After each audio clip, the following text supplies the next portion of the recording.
Well, we've used several Blender modifiers so far in this project. We've used the mirror modifier, solidify, Boolean, shrink wrap. I think for this piece here, we can use yet another one, the array modifier. So to do that, first let's create an object that we can use as a Boolean cutter to cut these holes. And then we'll use the array modifier to multiply the number that we have. So I'm going to press Shift A and create a cube again. And let's scale this down. And then this time, let's try and get this about the size that we want for these holes here. So it looks like I want to press S and Y here.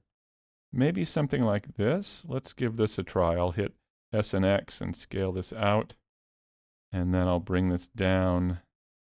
And maybe something about this big. Well, maybe I'll shrink it down just a little bit. And maybe we can do it about like that. Let's try that. So I'll take this and I'll move it over here now. And what I'd like to do is just use the array modifier to create several of these going along the top here. And then we'll use those as Boolean cutters. All right, so with this selected, I'll come down here to add modifier and let's choose array. And notice it added it here in the x-axis. And let me move this up here so we can see it a little bit better. Notice that right here we have a 1.0 in this field, and these fields are X, Y, and Z here. So currently we're using the array modifier in the x-axis. Let's take this down to 0 here. I'll just type in 0. And then let's type in 1 here in the y-axis, X, Y, and Z. So there we have it there. Now it's one right next to another. So we should change this relative offset here. I'll click and drag on it and we can move it out or in like this. So maybe I'll move it right about here. Let's give this a try. Well, maybe a little bit more. I'll press Shift and click and drag in that field. There we go, something like that. So now we have over here in the count, we have 2. If we just click here, we can increase the number of objects in the array. And maybe let's well, let's try 12 here. That went a little too far. So a couple things we could do here. We could take this and hit the S key and scale in a bit. We could do that to make them a little bit smaller. And also, we could take this and move it a bit. We could change the relative offset like this. So there's quite a bit of ways that we can adjust this to get an even distribution of these. So I think that looks pretty good. Let's try that. So with these now in place, what let's do is let's just add a Boolean modifier to this piece here. All right, so we select that, add modifier, Boolean, and once again we want the difference operation. And I'll click the eyedropper and select this array object. And there we go. Now let's hit apply and see what happens. What I'll do is I'll just bring this up and we can see it there. Oh, let me undo this, Control Z, and let me select the array first and I'll bring that up. There we go. So now we can see there are the holes in the object and that looks pretty good.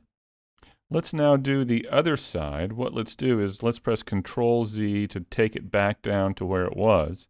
And then let's turn it in the Z-axis. I'll press RZ90 and spin that around. And then let's bring it over and set it up for this side. Here, I'll bring it down here so we can see it a little bit better. And what let's do is press Control 1.